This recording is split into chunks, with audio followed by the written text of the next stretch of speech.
कांग्रेस ने भारत को बर्बाद करने के लिए एक नहीं 50 कानून बनाए।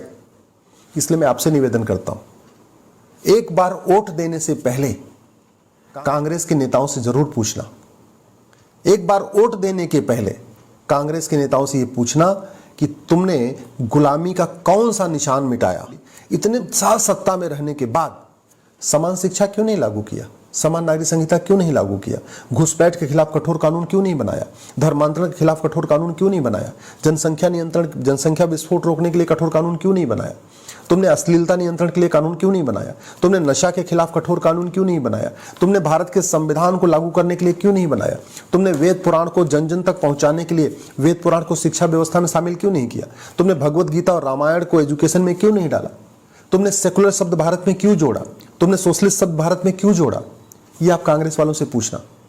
1975 में जब इमरजेंसी चल रही थी, पूरा देश जेल के अंदर था, उस समय उन्होंने सेकुलर और सोशलिस्ट वर्ड जोड़ दिया, बिना चर्चा के, बिना किसी के। तो एक तरीके से उन्होंने संविधान के बेसिक स्ट्रक्चर को बदल दिया, प्रियम्बल में डाल दिया सोशलिस्ट और सेकुलर। इसका मतलब ये हुआ कि संविधान का बेसिक स्ट्रक्चर बदल दिया। फिर उसके बाद 1984 में राजीव गांधी को एक ऐतिहासिक बहुमत मिला, 400 सीट से ज्यादा मिली। उस समय नारे लगते थे अब की बार 400 पार, अब की बार 400 पार, और 404 सीट मिली। अगले साल 1985 में राजीव गांधी ने सिटीजनशिप एक्ट को बदल दिया और पूरे देश के घुसपैठियों, खासतौर पे जो असम के घुसपैठिए थे, उसका उनको लाभ मिल गया। ये सिटीजनशिप एक्ट कहता है सेक्शन 6 से कि जो असम में आ चुके हैं घुसपैठिए 71 तक, ये सब सारे के सारे नेचुरल वे में भारत के नागरिक बन गए। और उसका फायदा ये हो रहा है कि जो 71 के बाद में भी आए हैं, 85 में आए, 90 में आए, 2000 में आए, 2010 में आए, वो भी कह रहे हैं हम 71 के पहले आए थे, क्योंकि कोई बॉर्डर पे पर्ची तो कटती नहीं है कहाँ कब आए हैं, वो तो अवैध रूप से आते हैं। तो घुसपैठियों को निकालने की बजाय, घुसपैठियों के खिलाफ कठोर कानून बनाने की बजाय राजीव गांधी ने 1985 में सेक्शन 6A जोड़ दिया। और ये सेक्शन 6A कश्मीर की आर्टिकल 35A से भी ज़्यादा खतरनाक है। कश्मीर में जितना 370 का दुष्परिणाम हुआ, आर्टिकल 35A का दुष्परिणाम हुआ, उससे ज़्यादा खतरनाक है ये धारा 6A, जो असम को बर्बाद करके रखेगी। उसके बाद भी पेट नहीं भरा। अगले साल 1986 में साहबानों का मामला आया था सुप्रीम कोर्ट का। सुप्रीम कोर्ट का फैसला पलटने के लिए कानून बना दिया और मुस्लिम महिलाओं को जो गुजारा भत्ता मिलना था उसको बंद कर दिया 1986 में। ये काम भी राजीव गांधी ने किया।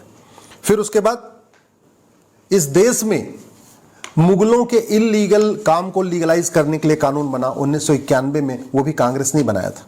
आप जरा सोचिए, यहां पे हजारों की संख्या में मंदिर तोड़े गए थे, और किसके द्वारा?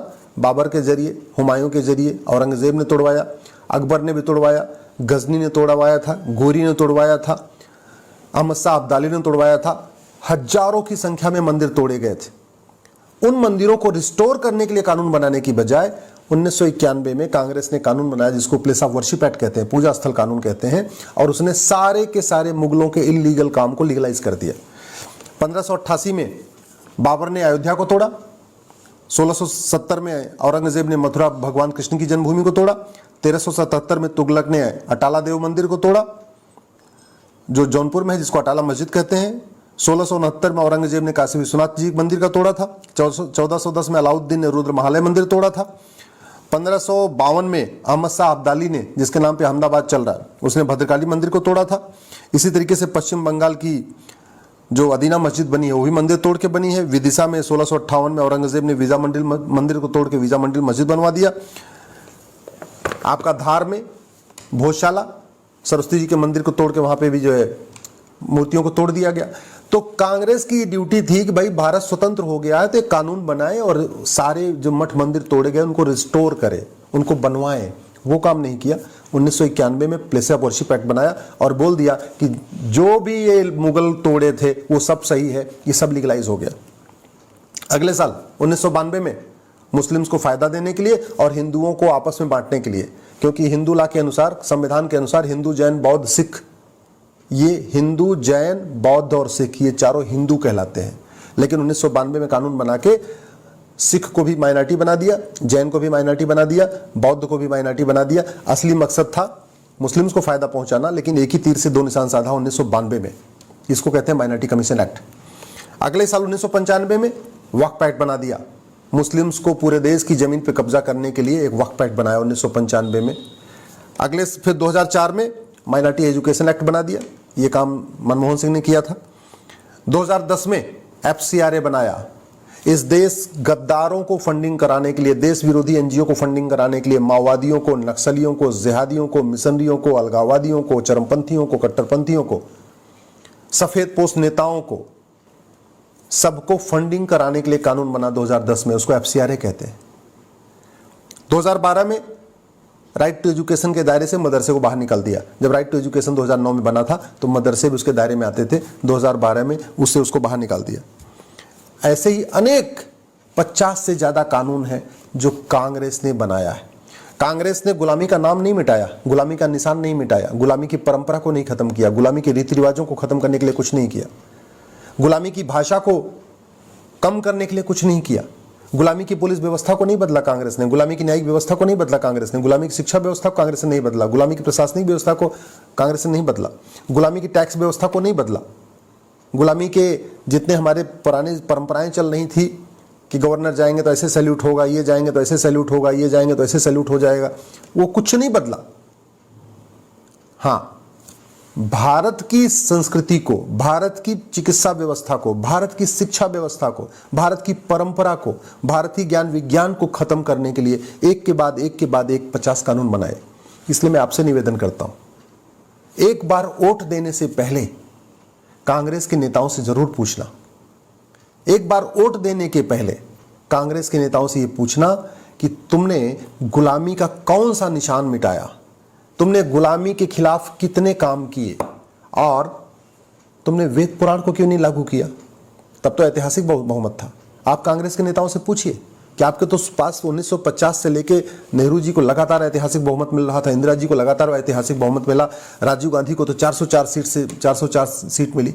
इतने साल सत्ता में रहने के बाद समान शिक्षा क्यों नहीं लागू किया, समान नागरिक संहिता क्यों नहीं लागू किया, घुसपैठ के खिलाफ कठोर कानून क्यों नहीं बनाया, धर्मांतरण के खिलाफ कठोर कानून क्यों नहीं बनाया, जनसंख्या नियंत्रण, जनसंख्या विस्फोट रोकने के लिए कठोर कानून क्यों नहीं बनाया, तुमने अश्लीलता नियंत्रण के लिए कानून क्यों नहीं बनाया, तुमने नशा के खिलाफ कठोर कानून क्यों नहीं बनाया, तुमने भारत के संविधान को लागू करने के लिए क्यों नहीं बनाया, तुमने वेद पुराण को जन जन तक पहुंचाने के लिए वेद पुराण को शिक्षा व्यवस्था में शामिल क्यों नहीं किया, तुमने भगवत गीता और रामायण को एजुकेशन में क्यों नहीं डाला, तुमने सेकुलर शब्द भारत में क्यों जोड़ा, तुमने सोशलिस्ट शब्द भारत में क्यों जोड़ा। ये आप कांग्रेस वालों से पूछना, क्योंकि वैसे तो आपको मिलेंगे नहीं, लेकिन अब इलेक्शन आ रहा है तब ये कांग्रेस के नेता आपके पास आएंगे। और इस बार आप जो वोटिंग करना वो दिल लगा के मत करना, दिमाग लगा के करना। इस बार जो वोट देना वो सोच समझ के वोट देना। इस बार जो वोट देना जाति के आधार पर मत देना, भाषा के आधार पर मत देना, क्षेत्र के आधार पर मत देना। इस बार वोट देना मुद्दों के आधार पर। जो वोट मांगने आए उससे ये जरूर पूछना कि तुम नशे के खिलाफ कठोर कानून बनाओगे कि नहीं, और बनाओगे तो इसकी घोषणा करो। जो आए यहाँ पे वोट मांगने आपके दरवाजे पे उससे पूछना कि भ्रष्टाचार के खिलाफ कठोर कानून क्यों नहीं बन रहा है। जो आपसे वोट मांगने आए उससे पूछना ये थाने दलाली के अड्डे क्यों बने हुए हैं, ये तहसील में भ्रष्टाचार इतना क्यों है, ये हवलदार पेशकार इतना देश को क्यों लूट रहे हैं, भ्रष्टाचार के खिलाफ कठोर कानून कब बनेगा, हवाला के खिलाफ कठोर कानून कब बनेगा, संपत्ति को आधार से लिंक कब किया जाएगा, घुसपैठियों को कब निकाला जाएगा, धर्मांतरण कराने वाले मिशनरियों और जिहादियों पे कठोर कार्रवाई कब होगी। ये आप पूछना। अगर आप नहीं पूछोगे तो याद रखिए, जैसे पाकिस्तान से मिट गए, अफगानिस्तान से खत्म हो गए, बांग्लादेश से भी खत्म होने के कगार पे हैं, भारत के 9 राज्यों से खत्म हो चुके हैं, भारत के 200 जिलों में खत्म हो चुके हैं, भारत की 300 तहसीलों में खत्म हो चुके हैं। देखते देखते एक दिन अपने जिले में भी आप खत्म हो जाओगे। और कश्मीर वाले तो पलायन करके दिल्ली आ गए, बंगाल वाले तो पलायन करके असम में चले गए, मणिपुर वाले पलायन करके फिर बगल के राज्यों में चले गए। आप कहाँ जाओगे, सोचना आपने।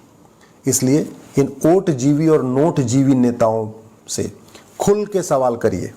और अगर मेरी बात से सहमत हो तो इस वीडियो को अपने सारे ग्रुप्स में डाल दीजिएगा, अपने फेसबुक पे डाल दीजिएगा, अपने व्हाट्सएप पे ज़रूर फैलाइएगा। अगर आप ट्वीट कर सकते हैं तो उसको ट्वीट भी करिएगा। और अपने जान पहचान के नेताओं को कहिए कि इन बातों का जवाब दें, नहीं तो ये वोट जीवी और नोट जीवी नेता 20 साल के बाद, 25 साल के बाद आपके बच्चों को बचाने नहीं आएंगे। आज का कठोर कानून आपके बच्चों को बचाएगा। आज के अच्छे नेता जिनको आप बहुत अच्छा मानते हो, ये 25 साल के बाद